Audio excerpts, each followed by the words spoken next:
नमस्कार, कार्यक्रम issue of the डेमा स्वागत छ। म हुँ स्मृति मल्ल। नेकपा एमाले भित्र ओली पक्ष र खनाल नेपाल पक्ष बीच एकताको प्रयास निरन्तर जारी छ। सर्वोच्चको फैसलापछि ओली यतिखेर पार्टी कार्यकर्ता रिझाउन तल्लीन देखिएका छन् भने नेपाल पनि विभिन्न दलहरूसँगको निरन्तर छलफलमा व्यस्त छन्। पार्टीका अर्का वरिष्ठ नेता झलनाथ खनाल भने उपचारका लागि भारतमै रहेको अवस्था छ। आन्तरिक कलहको लामो इतिहास बोकेको नेपाल कम्युनिस्ट पार्टी फेरि एकपटक पार्टीभित्रको मनमुटावकै कारण सत्ताच्युत भएको छ। हुन त कम्युनिस्टका केही नेताहरूकै हस्ताक्षरमा सत्ताको बागडोर नेपाली काङ्ग्रेससँग छ। जुनसुकै परिस्थितिमा काङ्ग्रेस सत्तामा पुगे पनि अहिले सरसर्ती हेर्दा अब एमाले भित्रको समीकरणले उसलाई कुनै पनि असर नगर्ने देखिएको छ। यता 4 दिन बसेको एमाले 10औं केन्द्रीय कमिटी बैठकले अन्ततः देउवालाई समर्थन गर्ने एमाले नेताहरूलाई कारबाही नगर्ने निर्णय गरेको छ। यो सँगै एमालेले अदालतको फैसलामाथि छलफल गर्दै विद्रोहमा गएकालाई समेत मनाउन प्रयासरत रहने भनेर भनेको छ। आज नेकपा एमाले पार्टीभित्रको पछिल्लो गतिविधिबारे कुराकानी गर्नका लागि हामीसँग स्टुडियोमा नेकपा एमालेका नेता केशव बडाल हुनुहुन्छ। उहाँलाई स्वागत गरौँ। स्वागत छ यहाँलाई। धन्यवाद छ स्मृतिजी।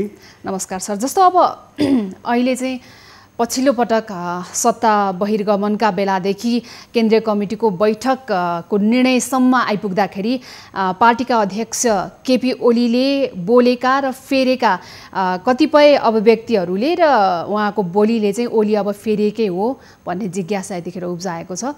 म यहाँलाई त्यही प्रश्नबाट सुरु गर्न चाहन्छु। फेरिनु भएको हो पार्टी अध्यक्ष? हाम्रो पार्टीका आदरणीय अध्यक्ष केपी ओली 2026 सालदेखि निरन्तर राजनीतिक जीवनमा हुनुहुन्छ, जसमा बिचमा 14 वर्ष जेलमा, त्योभन्दा बाहिर हुन्छ र उहाँ 44 सालमा जेल बाहिर आएपछि एउटै कमिटीमा बसेर निरन्तर काम गरेको अब 34-35 वर्ष भयो र माधवजी जेएनजीहरूसँग 38 वर्ष एउटै कमिटीमा बसेर काम गरे अनुभव छ। त्यसले गर्दा केपी ओलीको अभिव्यक्ति शैली, स्वभाव, अध्ययनको क्षेत्रमा भनेको मैले चाहिँ त्यस्तो परिवर्तन देखाएको छैन। जसले उहाँलाई चिनेकै छैन उहाँलाई त्यस्तो लाग्यो होला। उहाँ लागेको कुरा मनमा राख्ने, अब घुसघुस गर्ने भन्दा पनि खुलेर बोल्ने मान्छे हो र चाहिँ अब बाहिर कहाँ के बोल्नुभयो त्यो थाहा छैन। तर पार्टी केन्द्रीय कमिटीको बैठक, स्थायी कमिटीको बैठकमा चाहिँ उहाँको सुरुदेखि नै के छ भने पार्टीभित्र अनुशासन कायम हुनुपर्छ र चित्त नबुझेको कुरो पार्टीभित्रै बसेर छलफल गर्नुपर्छ र चाहिँ जो पार्टीभित्रका आदरणीय कमरेडहरू अब प्रचण्ड कमरेडसँग त केही वर्ष मात्रै भयो, त धेरै लामो इतिहास भएका व्यक्तित्वहरू जो 12 वर्ष पार्टी प्रमुख भएर काम गर्नुभएको जेएन खनाल, 15 वर्ष प्रमुख भएर काम गरेको माधव नेपाल र पहिलो पटक पार्टी अध्यक्षको रूपमा जिम्मा बोक्नु भएको केपी ओली, यो अवधि भनेको एउटा अवधि पनि पुरा गर्न नदिने कुरा भनेको त्यो न्यायपूर्ण पनि छैन, व्यवहारिक पनि छैन, सिद्धान्तनिष्ठ पनि छैन। त्यसले गर्दाखेरि चाहिँ यो बिचमै विस्थापन गर्ने कुराको विपक्षमा केपी ओली मात्रै होइन, सिङ्गो नेकपा एमालेको र्याङ्क एन्ड फाइल पङ्क्ति जो साँच्चैको एमालेलाई आफ्नो जीवन ठानेर काम गरेका मान्छेहरू अहिले एमालेको पक्षमा छन् र यो उहाँलाई बिदा गर्ने हो भने पनि महाधिवेशन हुनु पर्यो, महाधिवेशनबाट बिदा गर्नु पर्यो, होइन प्रधानमन्त्रीबाट हटाउने हो भने अर्को चुनाव पर्खाउनु पर्यो। त त्यो धैर्यता नभइकन बिचमै जुन चाहिँ प्रतिपक्षी मुख्य प्रतिद्वन्दी पार्टीसँग गएर साँठगाँठ गरेर आफ्नै पार्टीको अध्यक्षलाई चाहिँ समाप्त गर्ने कुरा जुन प्रयत्न भयो त्यो राम्रो थिएन।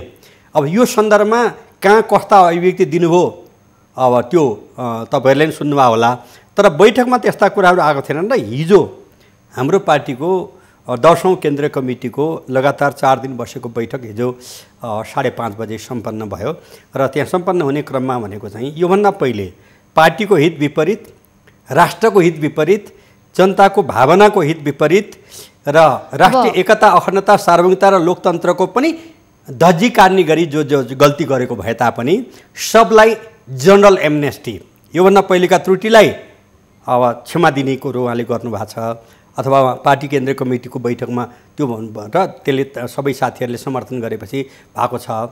त्यसले गर्दाखेरि चाहिँ म के अनुरोध गर्न चाहन्छु भने जो साथीहरू पार्टीको निर्णय विपरीत, पार्टीको हित विपरीत र सदा सर्वदा प्रतिस्पर्धी राजनीतिक दलको हितको निम्ति चाहिँ काम गर्नुभयो। एउटा लडाइँमा गएको सिपाही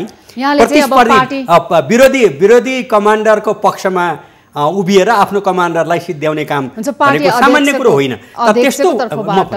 त्यस्तो स्थितिलाई पनि जनरल एमएसटी दिएको छ र म उहाँहरूलाई के अनुरोध गर्छु भने अब अगर मगर नगरिकन पार्टीमा आउनुस्। हुन्छ, यहाँ आफैले चाहिँ व्यक्तिगत रूपमा धारणा दिइरहँदाखेरि पार्टी अध्यक्षको तर्फबाट त्यति विश्वस्त भएर यहाँले बोलिरहँदाखेरि चाहिँ अरूलाई स्वागत तर नेपाललाई चाहिँ कहिले पनि पार्टीमा फर्काउन सक्दिनँ भनेर बोल्नुभयो सत्ताबाट बहिर्गमन हुने बित्तिकै। त्यसपछि त्यसको केही दिनमा फेरि माधव नेपाललाई दोस्रो अध्यक्ष दिन तयार छु पनि भन्नुभयो। त्यसपछि फेरि त्यसको केही दिनपछि उहाँले कारबाही गर्ने भन्नुभयो, फेरि कारबाही नगर्ने भन्नुभयो हस्ताक्षर गरेकाहरूलाई। अब पार्टीभित्र बन्दै गएको समग्र लचिलो धारलाई चाहिँ अब ओली भन्दा बाहिरका अथवा उहाँका विरोधीहरूले मात्रै नभएर पार्टीभित्र ओली पक्षमा रहनुभएका नेताहरूले पनि कतिसम्म भन्नुभयो भने अनौपचारिक रूपमा व्यक्तिगत दम्बका कारण चाहिँ पटक पटक अध्यक्षले पार्टीमा बन्दै गएको यो लचिलो एकताको धारलाई धमिल्याउने प्रयास गर्दै हुनुहुन्छ भन्नेहरू पनि छन् नि। तपाईँले चाहिँ यति विश्वस्त भएर कसरी भन्नु? होइन, अब त्यो कसले कहाँ के भन्नुभयो त्यो खुसखुस भनेको कुरोलाई म महत्त्व दिन्न। अब पार्टी अध्यक्ष केपी ओलीले पनि बाहिर कहाँ के बोल्नुभयो त्यसलाई पनि मैले महत्त्व दिन्न। मैले महत्त्व दिने भनेको स्थायी कमिटीको बैठकमा, केन्द्रीय कमिटीको बैठकमा र पार्टीको औपचारिक मञ्चमा के भन्नुभयो भन्ने कुरोलाई मैले महत्त्व दिने हो। नेकपा एमालेको पार्टीको हैसियतको आधारमा र त्यति जनसमुदाय बटुलेर एउटा जुलुस सभा जस्तैलाई औपचारिक रूपमा उहाँले सम्बोधन गर्ने क्रममा बोलेका कुराहरूलाई त पार्टी अध्यक्षले बोलेका कुरा औपचारिक होइनन् भन्न त नमिल्ला। मैले अघि भनिसकेँ। अब जस्तो भनौँ न, कहिलेकाहीँ के हुन्छ भने जुलुस भएको बेलामा, आन्दोलन भएको बेलामा र चाहिँ एउटा इमोसनल वातावरणको बेलामा बोलिने बोली र बैठकमा संस्थागत रूपले रेकर्ड राखेर निर्णय गर्ने ठाउँ बोलेको कुरोलाई त्यसलाई घालमेल नगरिदिनको निम्ति म स्मृति मल्लजीलाई र न्युज 24 का सबै साथीहरूलाई पनि अनुरोध गर्न चाहन्छु। त्यसले गर्दा मैले भन्ने भनेको आधिकारिक ठाउँमा के भयो भन्ने कुरो सबैतिर चाहिँ त्यो जुलुसहरूमा म भाग लिएको पनि हुन्न। त्यसले गर्दा चाहिँ मैले बुझ्ने भनेको विधिवत रूपमा भएका निर्णयहरू र विधिवत भएको निर्णयकर्ता ठाउँमा भएको।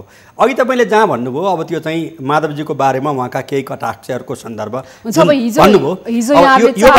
यो बारेमा म के अनुरोध गर्न चाहन्छु भने यो चाहिँ माधव कमिटीको म आदर गर्छु। 38 वर्ष एउटै कमिटीमा बसेका मान्छे भनेको तपाईँको जीवनभन्दा लामो होला होइन, मैले अनुमान गरे अनुसार बसेको मान्छे, उहाँका राम्रा नराम्रा सबै कुरो थाहा छ र सुख दुःखका बेलाका साह्रै अप्ठ्यारा दिनमा देख्ने बित्तिकै गोली हान्ने अवस्थामा पनि हामी सँगै काम गरेका मान्छे हौँ र एउटै कमिटीमा रहेर काम गरे हौँ। तर उहाँले जुन एउटा डे वानदेखि यो सरकार बनेदेखि 9औं महाधिवेशनमा उहाँ पनि चुनाव लड्नुभयो, उहाँ हार्नुभयो, केपी ओली जित्नुभयो र त्यसको भोलिपल्टैदेखि एउटा समानान्तर सङ्गठन बनाउनेदेखि लिएर संसदमा एउटा घटना म बताउन चाहन्छु। अहिले अब एकता भइराखेका बेलामा धेरै तिता कुरा त भन्न चाहन्न, तर संयुक्त राष्ट्रसङ्घमा यो देशको प्रधानमन्त्री बोलिराख्नु भएको टाइममा यहाँको हाउसमा चाहिँ उहाँले जुन अब नाटकीय ढङ्गले जुन बोल्नु भएको थियो त्यो उहाँको निम्ति सुहाउने कुरो थिएन, जसलाई हामीले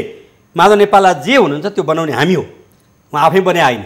हामीले 3 कार्यकाल 15 वर्ष पार्टीको फर्स्ट म्यान बनाएर अगाडि बढाउन र उहाँलाई इस्ट्याब्लिस गर्नको निम्ति उहाँका चाहिँ कमी कमजोरी हुँदाखेरि पनि भेटेर आलोचना गर्ने तर बाहिर विरोध नगर्ने अभ्यासबाट हामी आएका मान्छे। तर उहाँले आफ्नो अध्यक्षलाई चाहिँ विस्थापन गर्नको निम्ति जुन मेहनत गर्नुभयो त्यो गलत थियो। उहाँले मात्रै भन्दा पनि पार्टी अध्यक्षसँग चित्त दुखाउनु भएका अरू थुप्रै नेताहरू पनि हुनुहुन्छ नि, शीर्ष तहकै नेताहरू हुनुहुन्छ र यहाँले भनेको जस्तो अब पार्टी 9औं महाधिवेशनबाट जुन अवस्थामा पुगेको थियो त्यो अवस्थामा पुगेर ओलीले जुन किसिमको चर्चा त्यतिखेर कमाइरहनु भएको थियो, जुन वाहवाही उहाँको सराहनीय कामहरू पनि उहाँले केही गर्नुभयो। माधव नेपाल जो चाहिँ दोस्रो वरियतामा हुनुहुन्थ्यो उहाँलाई हराएर उहाँले पार्टीको अध्यक्षता त जित्नु भएको हो, धेरैको उहाँले विश्वास पनि जित्नु भएको, त्यसलाई चाहिँ ओलीले निरन्तरता दिन सक्नु भएन भन्ने हिसाबले पार्टीभित्रकै नेताहरू यतिखेर उहाँसँग विरक्तिनु भएको छ। अब यहाँले चाहिँ अब पार्टी अध्यक्षले बोलेका कति कुरा औपचारिक कति कुरा अनौपचारिक भनिरहँदाखेरि मैले यहाँलाई हिजोकै मात्रै पनि अलिकति कुरा सम्झाउन चाहन्छु। हिजो पार्टी प्रवक्ता प्रदीप गेवालीले पार्टीको 10औं केन्द्रीय कमिटीको बैठक सकिएपछि औपचारिक रूपमै प्रवक्ताले के भन्नुभयो भने यतिखेर चाहिँ गलत बाटोमा लागेकाहरूले सच्चिएर आउनुभयो भने अझै पनि हामी उहाँलाई पार्टीभित्र ठाउँ दिन्छौँ भन्नुभएको छ। एक त तपाईँहरू 10 बुँदे हस्ताक्षर गर्नुभएको छ, अब चाहिँ त्यसमाथि अब फेरि यो 4 दिनको अवधिमा तपाईँहरूले कारबाही पनि गर्नु भएन, त्यो अर्को ठाउँमा छ।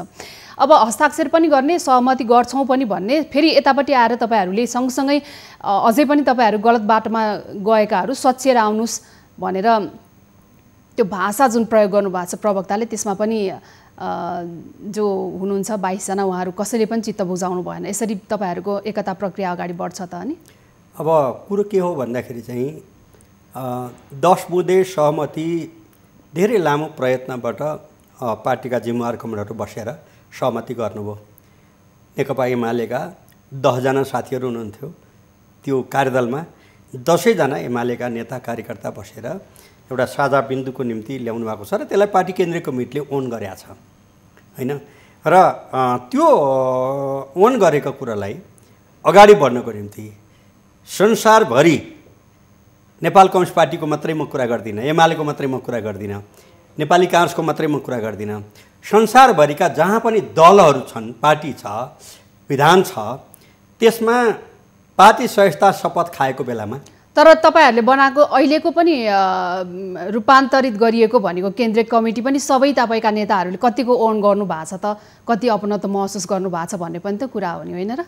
सबै आउँछ। मैले भन्दैछु, तपाईँले भनेकै विषयमा म भन्दै थिएँ, पार्टी सदस्यता प्राप्त गर्दा शपथ खाएको हुन्छ, सरकारमा जाँदा शपथ खाएको हुन्छ। त्यसै गरी पार्टीको सदस्यता प्राप्त गर्ने भनेको कम्युनिस्ट पार्टीको सदस्यता कति गरुङ्गो हो, कति महत्त्वपूर्ण हो भन्ने विषयमा जब चाहिँ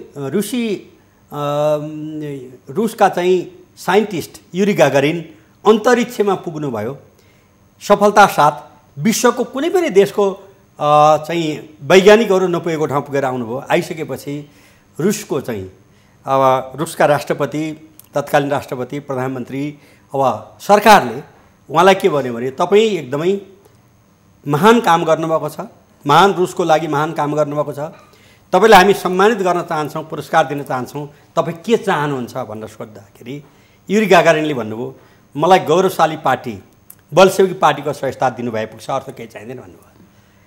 सरकारले त कम्युनिस्ट पार्टीको सदस्यता दिन सक्दैन थियो।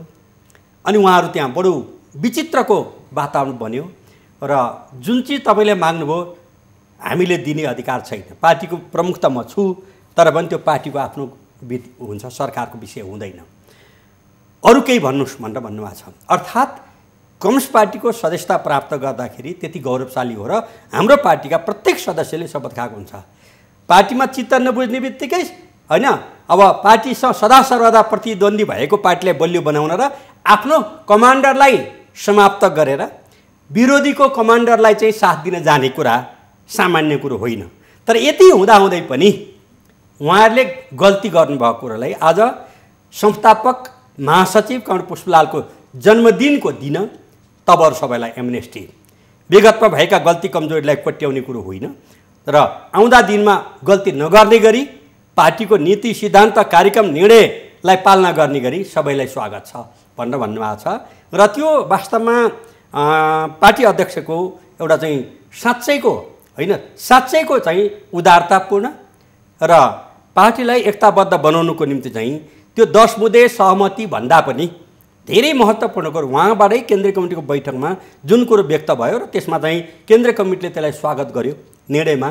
त्यसले गर्दा यसलाई सामान्य ढङ्गले कसैले पनि नलिन, जो असन्तुष्ट भएर वा विभिन्न कारणले र खास गरिकन एउटा पक्षमा विगतदेखि लाग्या हुनाले भनेर बाध्य भएर भोट हाल्न पुग्नुभयो होला, के गर्नुभयो होला, उहाँहरूलाई म तपाईँको मिडिया मार्फत भन्छु कि थपक्क आउनुहोस्, पार्टीको निर्णयअनुसार अगाडि बढ्नुहोस्, यहाँ अगरमगर भनेर अलमल लिएर नबस्नुहोस् भन्ने कुरामा म अनुरोध पनि गर्न चाहन्छु।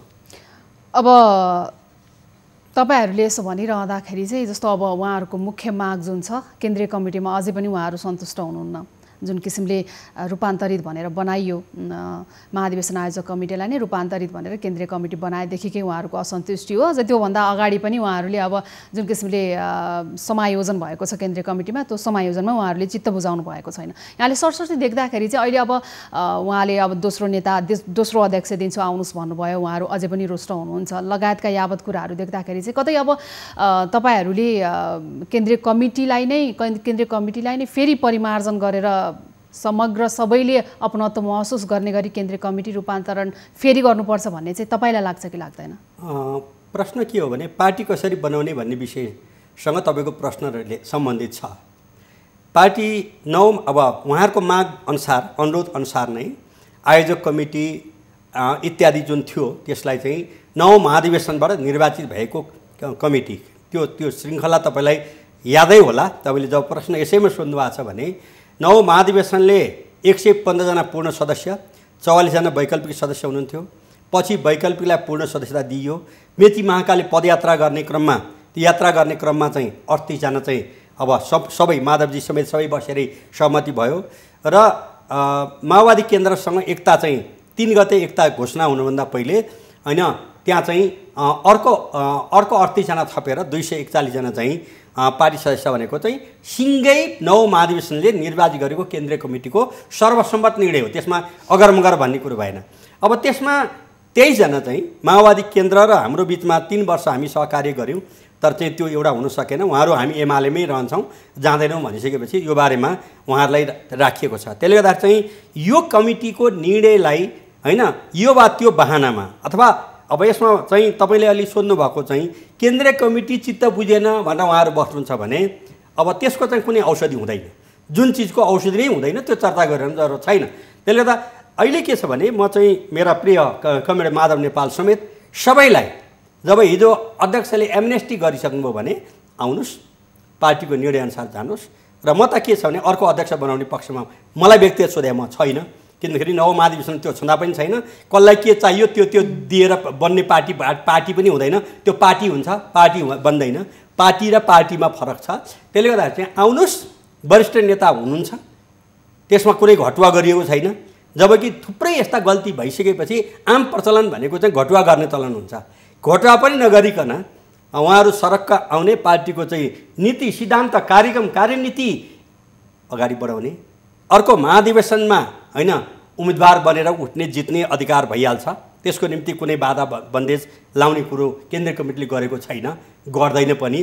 त्यसले गर्दा चाहिँ अब उहाँहरूले दिलैदेखि पश्चाताप चाहिँ के गर्नुपर्छ भने यो अहिलेको उहाँहरूको गतिविधिले नेपालको कम्युनिस्ट आन्दोलनलाई कसरी समाप्त गरौँ भनेर चाहिँ लामो समयदेखि अन्तर्राष्ट्रिय राष्ट्रिय चाहिँ कम्युनिस्ट विरोधी शक्तिहरूको जुन इच्छा थियो त्यो इच्छालाई बल पुर्याउने काम जुन गर्नुभयो उहाँहरूले महसुस गर्नुपर्छ।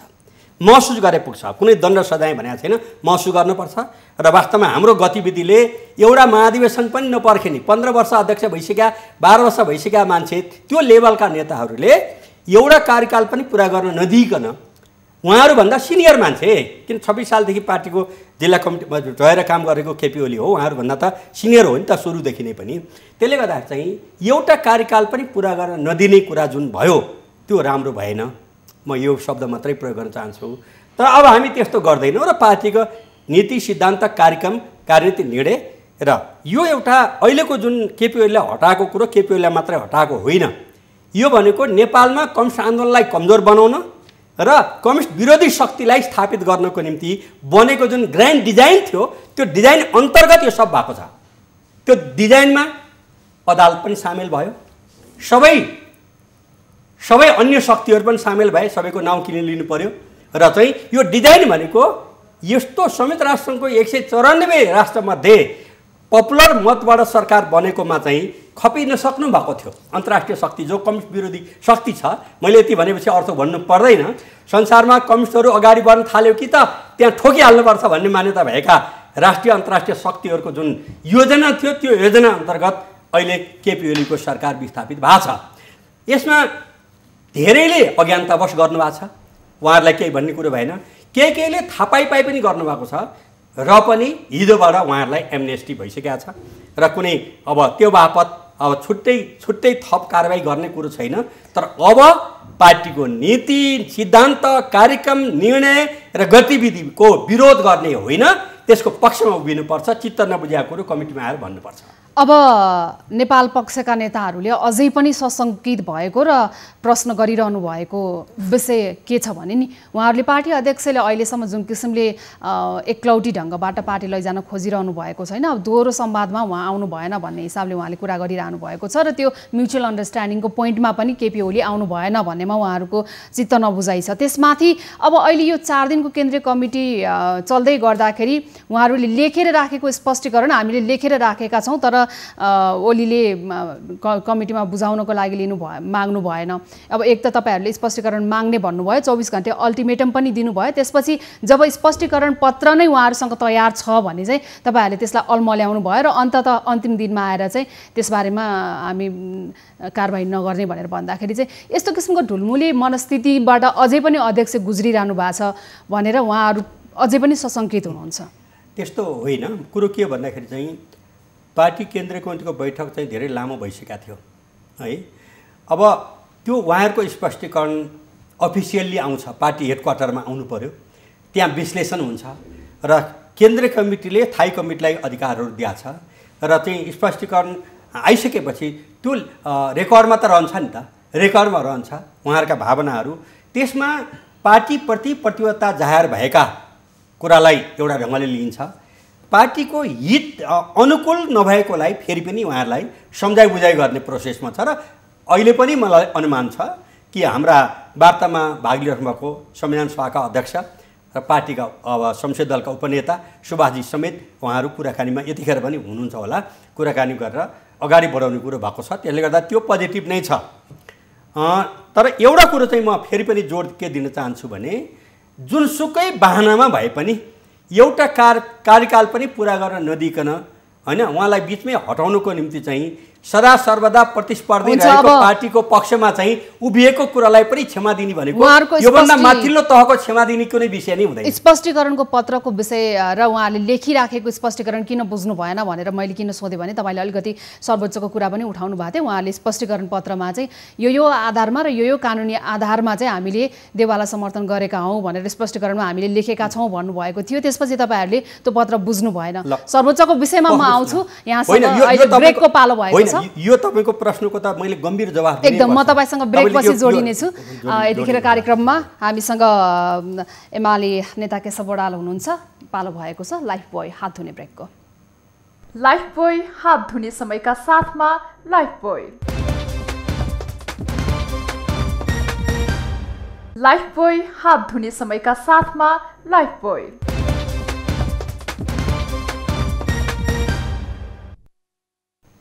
ब्रेकपछि पुनः स्वागत छ। कार्यक्रम इस्यु अफ द डेमा हामीसँग नेकपा एमाले नेता केशव बडाल स्टुडियोमा हुनुहुन्छ। यतिखेर नेकपा एमाले र माओवादी केन्द्र बीचको एकतापछि सत्तारोहणमा रहेको नेपाल कम्युनिस्ट पार्टी त्यसपछि विभिन्न किसिमका राजनीतिक घटनाक्रमहरूको चरण पार गर्दै यतिखेर सत्ताबाट बाहिरिएको छ। सत्ताबाट बाहिरिएर सत्ता समीकरण फेरिएको अवस्थामा पनि नेकपा एमाले भित्रको पार्टीगत मनमुटावको अवस्था भने अझै पनि जस्ताको तस्तै छ। यसै विषयमा केन्द्रित रहेर विषय प्रसङ्ग जोडिरहेका छौँ। ब्रेकपछि पुनः स्वागत छ यहाँलाई। जस्तो ब्रेकमा जानु अगाडि अब यहाँले सर्वोच्चका कुराहरू निकालिरहँदाखेरि र पार्टीभित्रको एकताको प्रयासलाई जोड दिइरहँदाखेरि हिजोसम्ममा तपाईँहरूले अब 24 घण्टे अल्टिमेटम दिएर स्पष्टीकरण नेपाल पक्षलाई मागिसकेपछि उहाँहरूले के पनि भन्नुभयो भने खुलेआम रूपमा अध्यक्षले मागे अनुसारको स्पष्टीकरण पत्र हाम्रो हातमा तयार छ, हामीले तयार पारेर राखेका छौँ र त्यसका सम्पूर्ण कानुनी आधारहरू पनि हामीले स्पष्ट पारेका छौँ भन्नुभयो। तर तपाईँहरूले त्यो स्पष्टीकरण पत्र न त बुझ्नुभयो न त उहाँहरूलाई कारबाही गर्नुभयो, बल्कि तपाईँहरूले अझ यो विषय चाहिँ अब हामी उहाँहरूलाई कारबाही नगर्ने भनेर निर्णय गरिदिनु भयो हिजो पार्टी प्रवक्ताले। यसो भनिरहँदाखेरि चाहिँ तपाईँको यसमा भन्नुपर्ने कुरा के छ? जस्तो यहाँले भनिरहनु भएको थियो सर्वोच्चको कुरामा चाहिँ तपाईँले मलाई सोध्नुभयो भने सर्वोच्चका विषयहरू अरू थुप्रै दृष्टिकोणबाट भन्नुपर्ने कुराहरू छन् पनि भन्नुभयो यहाँले। हार्दिक धन्यवाद छ। यो अलि भेग र लामो प्रश्नहरू छ, म त्यसमा अलिकति आउँछु। पहिलो नम्बरमा तपाईँले सोध्नुभएको कुरा जुन छ यो जुन स्पष्टीकरणको कुरो उहाँहरूले पार्टी हेड अफिसमा पठाउने हो र हामी त्यसको विश्लेषण गर्छौँ र उहाँहरू समेत आउनुभयो भने बसेरै छलफल गर्छौँ। त्यसबारेमा अब पार्टी केन्द्रीय कमिटीको बैठक त उहाँहरूको निर्णय आओस् भनेर नै हामीले 2 दिनमा सकिने ठाउँमा 4 दिन लम्ब्याएको हो र हिजो त्यो भएको छ, यसमा लामो जानु परेन। तर म एउटा सन्दर्भ तपाईँले जुन अहिले उठाउनु भएको विषय छ, there is something behind the screen, पर्दा पछाडि के छ भन्ने कुरोको बारेमा अलिकति सान्दर्भिक मैले विषय ऐतिहासिक घटनाहरू भन्नुपर्ने हुन्छ। आदरणीय पुष्पलालको स्मृति दिवसको सन्दर्भ पनि हो। अहिले हिजो मात्रै हामीले चाहिँ बृहत ढङ्गले विशाल ढङ्गले पुष्पलालको सन्दर्भमा अध्यक्ष केपी ओलीले करिब चाहिँ 2.5 घण्टा विचार प्रस्तुत गर्नुभयो। पार्टी केन्द्रीय कमिटीको बैठक बस्नुभन्दा पहिले चाहिँ 1 बजेबाट 3:30 बजीसम्म त्यो विषय चाहिँ लैजानुभयो। 6 सालमा कम्युनिस्ट पार्टी स्थापना भयो। षड्यन्त्र कहाँ कसरी हुन्छ भन्ने कुरोको बारेमा 8 सालमै पुष्पलाललाई महासचिवबाट हटाउनु गम्भीर त्रुटि थियो र हटाइयो र त्यो हटाउने काम त भित्रैबाट भयो। अनि त्यसपछि कम्युनिस्ट पार्टीमाथि 6 सालको राणाशाही विरोधी सङ्घर्षमा कम्युनिस्ट पार्टी पनि जति शक्ति थियो त्यो सँगसँगै लाग्यो हो नि त। नेपाली काङ्ग्रेस र नेपाल कम्युनिस्ट पार्टी लाग्यो हो। तर 8 सालमा कम्युनिस्ट पार्टीमाथि प्रतिबन्ध लगाइयो। सम्झना होला किन लगाइयो? नेपाली काङ्ग्रेसका तत्कालीन अध्यक्ष मातृका प्रसाद कोइराला पार्टी अध्यक्ष भएको बेलामा कम्युनिस्ट पार्टीमाथि प्रतिबन्ध लगाइयो र उत्तरी सिमानामा चाहिँ 17 ठाउँमा भारतीय सैनिक चेकपोस्ट राख्ने निर्णय गरियो।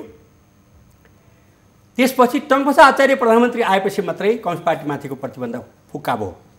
को लोकतान्त्रिक को अलोकतान्त्रिक अहिले धेरै बहस भइरहेको छ। त्यो भयो 15 सालमा आम चुनाव भयो। हाम्रो पार्टी जन्मकालदेखि नै लोकतान्त्रिक ढङ्गले अगाडि बढेको पार्टी हो र लोकतन्त्रको सङ्घर्ष गरेको पार्टी हो नेपाल कम्युनिस्ट पार्टी है। अहिले नेकपा एमाले त्यसकै मूलधार यही नै हो होइन। 15 सालको चुनावमा हामी भाग लियौँ। हामी 4 सिट जित्यौँ र नेपाली काङ्ग्रेसले 74 सिट जित्यो। नेपाली काङ्ग्रेसले 6 लाख भोट पायो, कम्युनिस्ट पार्टीले 1,29,000 भोट पायो होइन। अब यसमा पनि पुष्पलाल जित्न सक्नु भएन, हराइयो र कम्युनिस्ट पार्टीभित्रका गलत तत्त्वहरूले कम्युनिस्ट पार्टीलाई छेदपिच्छाद बनाए र पुष्पलाल विचारमा सिद्धान्तमा दृढ भएको हुनाले पार्टीभित्रबाट पनि पार्टी बाहिरबाट पनि कमजोर बनाउने प्रयत्नहरू भए है। र 17 सालको कालो काण्डपछि पुष्पलाल नै हो बिपी कोइरालासँग गएर कुराकानी गरेर संयुक्त आन्दोलनको प्रस्ताव राख्नुभयो। त्यो मान्न दिइएन। यसको चाहिँ पुष्पलालको त्यो विचारलाई 46 सालको होइन भाद्र महिना भएको नेकपा एमालेको चाहिँ 4थो महाधिवेशन जसले मदन भण्डारीलाई महासचिव निर्वाचित गर्यो र त्यो चाहिँ सिराहाको चुरेको घाँचमा महाधिवेशन भएको थियो र सिराहामै भएको पहिलो बैठकले हामीले निर्णय गऱ्यौँ कि अब नेपाली काङ्ग्रेससँग संयुक्त आन्दोलन गर्नुपर्छ र बहुदलीय व्यवस्था स्थापना गर्नुपर्छ भनेर त्यसको मूल नेतृत्व अब मदन भण्डारीले अगाडि गर्नुभयो। गणेश मानिससँग कुराकानी गरेर त्यसको नेतृत्व लिडिङ बाहिर भन्ने नाउँ भन्ने पनि निर्णय थिएन त्यतिखेर, त्यो खालको भयो। र अहिले जो एमालेको विरुद्धमा हुनुहुन्छ पार्टी बाहिर वा भित्रका मदन भण्डारीलाई नरुचाउने मान्छेहरू धेरै हुनुहुन्छ। मैले तिनै शब्द प्रयोग गरौँ। जनताको बहुजनवादी कार्यक्रमलाई मन नपराउने मान्छे नै अहिले चाहिँ विरोधमा हुनुहुन्छ र मोर्चा कसेर एमालेलाई विस्थापन र कमजोर बनाउने प्रयत्नमा हुनुहुन्छ होइन। र अहिले पनि केपी ओली जसले योभन्दा पहिले प्रधानमन्त्री हुँदाखेरि चाहिँ भारतले नाकाबन्दी लगायो। 1880 किलोमिटर हाम्रो सिमाना खुला छ र नाकाबन्दी भयो। सिमानामा गएर अझै ढुङ्गा हान्नुपर्छ नेपालतर्फ भन्ने मान्छे पूर्व सभामुख पूर्व न्यायाधीशहरू तहमा भएका मान्छेहरू समेत पनि लागे। तर केपी ओली डग्नु भएन, अडिनुभयो र चीनसँग राजा महेन्द्रको बेलामा व्यापार पार्न सन्धि गर्ने भनेर अठोट गरेको नसकेको चाहिँ उहाँले त्यही बेलामा सन्धि गर्नुभयो। त्यसपछि उहाँलाई विस्थापित गरियो। उहाँलाई अब अविश्वासको प्रस्ताव राखेर आफ्नै पार्टीभित्रको संयुक्त सरकारका 9वटा रोजी मन्त्रालय भएको प्रचण्डजीको पार्टीका मान्छेहरू हुनुहुन्थ्यो। नेपाल कम्युनिस्ट पार्टीको चाहिँ म एकदम तपाईँको यो सन्दर्भ जोडिएन भने तपाईँको सारमा चाहिँ नेपाल कम्युनिस्ट पार्टीभित्र भएको मतभेद चाहिँ पार्टीभित्रै भएका कतिपय यस्ता पङ्क्तिहरूले चाहिँ बेला बेलामा पार्टीमाथि गर्ने यस किसिमको कारणले गर्दाखेरि अब त्यहाँनिर चाहिँ अलिकति स्मृतिजी म अलिकति यसलाई कुरा गरौँ। त्यो उहाँलाई अविश्वास प्रस्ताव राखेर ढालियो, 9 महिना नभइकन ढालियो। के बापत भन्दाखेरि पारबान के अरे यो नाकाबन्दीलाई चट्टान जस्तो उभिए बापत, चीनसँग चाहिँ व्यापार पारबान सन्धि गरे बापत व्यापार त हजारौँ वर्षदेखि हुन्थ्यो गरे बापत। अहिले पनि के भने अहिले पनि 2077 जेठ 31 गते चुच्चे नक्सा पास भयो सबै राजनीतिक दलको सहमतिमा। सबैलाई म आदर गर्छु। त्यसमा जसले भाग लिए, जसले चाहिँ भोट हाले हैन, अब यो चाहिँ हाम्रो जमिनभित्र भएको चुच्चे नक्सा पास गर्नको निम्ति उहाँहरूप्रति म अनर गर्छु, जुनसुकै पार्टीको भए पनि। त्यसपछिबाट केपी ओलीलाई अध्यक्ष र प्रधानमन्त्री नहटाइ नहुने पहिले ती दिनबाटै सुरु भयो र असार 16 गतेको स्थायी समितिको बैठकमै यी विचार आए हैन। यस्तै बेलामा चाहिँ पार्टी नेतृत्वको, पार्टी अध्यक्ष, पार्टीको बागडोर सम्हाल्ने व्यक्तिको नेतृत्वको परीक्षाको घडी नै यस्तै बेलामा हो नि त। त्यसले गर्दा चाहिँ अब जो चाहिँ त्यतिखेर केपी ओलीलाई अध्यक्ष र प्रधानमन्त्रीबाट हटाउनुपर्छ भनेर स्थायी समितिको बैठकमा म आफू उपस्थित भएको स्थायी समिति बैठकमा म सचिवालयमा थिइनँ हैन, बोल्नुभएका 5 जना साथीहरू भनेको चाहिँ मायातिका र मण्डेलाबाट पार्टी अध्यक्षलाई साधारण सचिवबाट हटाउने, दलको नेताबाट हटाउने, पार्टी अध्यक्ष हटाउने निर्णय गर्नुभयो। यो त तपाईँलाई सम्झना सही छैन। अब पछिल्लो यो गल्ती गरे भन्ने आएको छ नि, सायद स्मृतिजीलाई पनि अलमल छ कि जुन पुस 5 गते चाहिँ संसद विघटन भयो हैन, त्यो कारण के थियो भने त्यही दिन चाहिँ अविश्वास प्रस्ताव दर्ता गर्नको निम्ति चाहिँ हाम्रै पार्टीभित्रका केही नेताहरू समेत र त्यतिखेर त पार्टी विभाजित पनि भएको थिएन, प्रचण्डजीहरूको अगाडि बढेर त्यो चाहिँ आउँदै थियो र त्यो बाध्यात्मक अवस्थामा त्यतिखेर विघटन भएको रहरले होइन। एकदमै समय कम छ। मेरो प्रश्न चाहिँ के हो भने त्यस्तो अवस्थामा पार्टीको बागडोर सम्हाल्ने, पार्टीका नेतृत्व सम्हालेका पार्टी अध्यक्षको कन्भिन्सिङ लिडरसिप त त्यहाँनेरि चाहिन्छ नि त। उहाँले चाहिँ त्यो गर्न फेल हुनुभयो ओली भन्ने मात्रै हो। तपाईँहरूको पार्टीभित्रको आन्तरिक किचलो के छ, कसो छ, हामीले आम सर्वसाधारणले त्यतातिर चासो नदेलान्, तर तपाईँको पार्टी कसरी र किन फेल हुँदैछ भन्नेमा चाहिँ पार्टीको अध्यक्षले चाहिँ त्यस्ता कुराहरूमा चाहिँ कन्भिन्सिङ पावर राख्नु भएन, कन्भिन्सिङ लिडरसिपको कमी भयो उहाँमा भन्ने चाहिँ मुख्य प्रश्न हो। समय हामीसँग एकदमै कम छ। तपाईँको यो भनाइलाई म भनिहालौँ, मैले पार्टी अध्यक्ष केपी ओलीमा उहाँहरूलाई किन कन्भिन्स गर्न सक्नु भएन भन्ने तपाईँको भनाइसँग म विमति राख्दिनँ। उहाँलाई म तपाईँको मिडिया मार्फत पनि भन्छु कि कलिग्सहरूलाई हैन बेइमान छन्, अब देश र जनता पार्टीकै हित विपरीत छन् भने त ती जति पनि भने पनि कन्भिन्स हुँदैनन्। तर त्यस्तो नभएका साथीहरूलाई कन्भिन्सिङ पावर चाहिँ, समेट्ने पावर चाहिँ अध्यक्ष केपी ओलीले फेरि पनि बढाउनुपर्छ। यो विषयमा तपाईँले राखेका कुरामा मेरो खण्डन छैन। अन्त्यमा छौँ। अन्त्यमा चाहिँ अब तपाईँको पार्टीभित्रको आन्तरिक किचलो मनमुटावले गर्दाखेरि चाहिँ दुई पटक आम नेपाली जनताले प्रतिनिधि सभा विघटनको फेरि त्यो सर्वोच्चको हरेक काम कारबाहीको यो लम्बेतान प्रक्रियामा अल्झिनु पर्यो, गतिरोध आयो भन्ने कुरा हो। अब अन्त्यमा जाँदा एकदमै छोटकरीमा एक सेन्टेन्समा तपाईँले भनिदिनुहोस्, पार्टी अध्यक्षले हिजो पनि केन्द्रीय कमिटीको बैठक सकिएपछि उहाँले के भन्नुभएको छ भने सबैलाई एमनेस्टी इज ग्रान्टेड भन्नुभएको छ। अध्यक्षले एमनेस्टी इज ग्रान्टेड भनेको कुरालाई पनि धेरैले चाहिँ उहाँको इगो मात्रै बोलेको हो। अझै पनि उहाँले चाहिँ जुन किसिमले भन्नुभएको छ यो पार्टी अध्यक्षको इगो बोल्यो, उहाँले चाहिँ आग्रह भन्दा पनि विग्रह देखियो यसमा पनि भनेर भन्नुभएको छ। छोटकरीमा तपाईँले भनिदिनु होला। म दुईटा कुरा, एउटा तपाईँले छुटाउनु भएको विषय पनि मैले भन्नुपर्ने छ। पहिलो नम्बरमा पार्टी अध्यक्षले नै बोल्ने हो, निर्णय गर्ने कुरो हो। त्यो कुनै त्यो एमनेस्टी इज ग्रान्टेड भन्ने कुरा भनेको दिल्लीदेखि भनेको हो र हामी सबैले त्यसलाई समर्थन गरेको हो। त्यसले गर्दा त्यहाँ पनि प्रश्न उठाउने, त्यहाँ पनि गलतै होला भन्ने भनेको चाहिँ प्री कन्सेप्ट नोसन भन्छ नि कुनै अभिव्यक्तिको चाहिँ, त्यस्ता कुराहरूबाट मुक्त हुनुहोस्। र आलोचकहरूलाई म यो भन्छु, देशभरिका सम्पूर्ण नेता कार्यकर्ता जो हिजो अस्ति नेकपा एमालेको बाहेक अन्यत्र ढङ्गले अल्मलिनु भएका टोल तहदेखि लिएर 6,500 वडादेखि लिएर पालिका 753 पालिकादेखि लिएर जिल्लादेखि लिएर सबै कमरेडहरू पार्टीको पक्षमा दृढतापूर्वक आउनुहोस् र चाहिँ हिजोको एमनेस्टीलाई भरपुर सदुपयोग गर्नुहोस्। र अन्त्यमा एउटा शब्द तपाईँले सुन्नुहुन्छ कि भनेको सुन्नु भएन, अदालतले जुन फैसला गर्नुभएको छ त्यो संविधानको निर्माता भएको हुनाले त्यो 76(5) भनेको चाहिँ कस्तो भने राष्ट्रव्यापी लोकप्रिय कुनै सांसद छ भने ऊ पनि प्रधानमन्त्रीमा उठ्न पाउँछ र दलीय हिसाबले समर्थन गर्ने भने हो। निर्दलीय व्यवस्थाको निम्ति एउटै संविधानमा दल निर्दलीय धारा र दलीय धारा हुँदैन।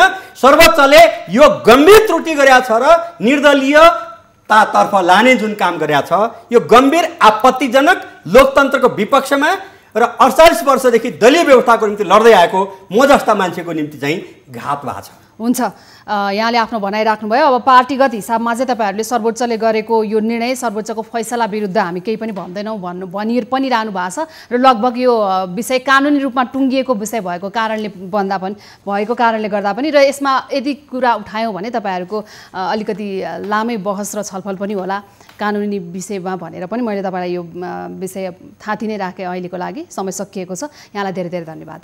धन्यवाद सर, नमस्कार। यो सँगै कार्यक्रम न्युज अफ द डेको समय पनि सकिएको छ। न्युज 24 टेलिभिजन हेर्दै रहनुहोला। नमस्ते।